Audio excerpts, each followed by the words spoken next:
First of all, do you guys know about the Million Man March? Does anybody? Okay. So it was about almost 30, 40 years ago. 1995. And when folks, after the Million Man March, there was a brotherhood. Yeah. And there was this unity. And so the question is there still a brotherhood? Is there still a unity? Not because we're all in competition with one another. Yeah, we need to have another march. Yeah. Honestly, Really? we need to We need a march to come together? I don't think we need a march. I don't No, think we. man. I don't think we need a march. I think that. What movie was I watching the other day? That movie with when it was about the Black Panther Party starting up, and it just came out. Messiah? The Yeah, Black, not Black the Messiah, Judas Judas one. and the Yeah, Black yeah, Messiah yeah, or something yeah, like yeah, that, yeah. right? Mhm.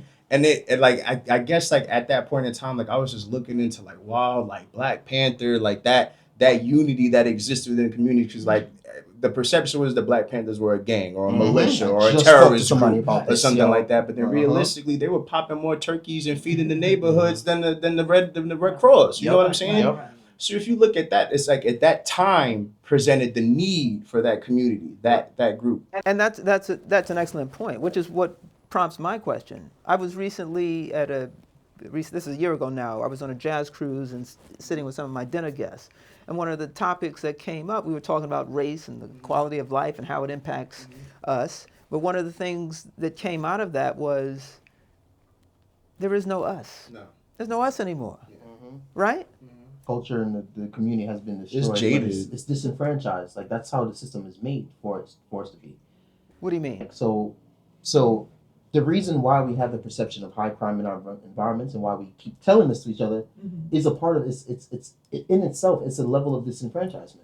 You want to feel disconnected from your community. You want to feel that's not us. This is darkness. This place is bad. You know, like And then chase a different dream. Yeah, like and let then me chase move another here, live environment. here, You know, and get then go like there that. and enrich Yeah, their that's where you're community. going. Where it's like it speaks. It goes back to even like the Black Flight back in the day. It's like when everybody left Baltimore and then you saw Baltimore fall apart. Everyone left Oh, you mean Chicago, like white flight. Yeah. But doesn't that So- go back to what Tyler was saying, which is, you seek out a black lawyer, you seek out a black doctor, you seek out a black chef or whatever, right? Right. But then you're not, for some reason you are our own worst enemy. We are, it's one thing to criticize, but there's some folks who say, I'm not going over there for a black lawyer. I'm not going there for a black doctor. And they may have their reasons, but is that the same when I say there's no us? Yes. Like Yes, how can yes, I there think be that's how can part there of it, be yeah. an us if we're not going to patronize Yeah, us? we're not believing in us. Yeah. There was something I had, like I was on a game show like maybe 3-4 years ago called Do You Know Black? And afterwards we had like this coffee kind of conversation like after the whole thing, and we were talking about black entrepreneurs and businesses. And I think I said something along the lines like if you're not willing to be a part of it, then you need to stand on the sideline and be a spectator. Okay. And I feel like when you talk about things like that, like seeking out black businesses or partaking in our own community or seeking that help, it's like you're either going to play on the field or you're going to be in the benches watching. And the reason why I say that is because there's so much. People give the example of, like let's say a black bank was to open up tomorrow and they were trying to be on the status of JP Morgan.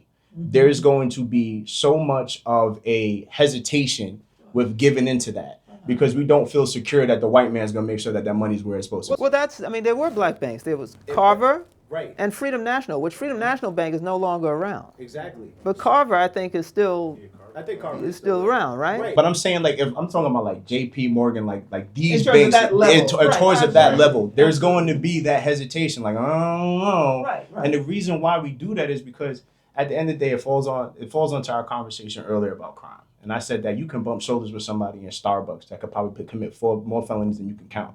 And the reason is that within our community, we kind of look at things 2 different ways. So, yeah, I can get help from this person, but then I don't know if they're actually going to do me right. And then there's situations to where you can actually see that happen. So it's kind of like left up to the perception of like if I'm going to go and get all this work done on my house and go to this black contractor, and then he kind of does me wrong or like takes all the money and puts up horrible work and I guess are you soured on all black contractors? no, but no, But some people are. but some Yeah, people are, and that's right. a perception. Yeah, and I feel right. like each person's gonna have their own experience be the filter on their lens when they look at things like that. Sure. And I feel like that's going to be the one thing that separates us from being able to move forward. Because I feel like it could happen. I feel like it needs to happen. We need it more than ever, especially going into this new political climate that we're in, and the temperature amongst us is kind of iffy right now. Like, instead of separating, we should be regrouping. You know what I mean? We should all be taking a beat and just like, what is going on now? What can we prepare for? Because when it all hits the fan, like, there's not gonna be much support, bro.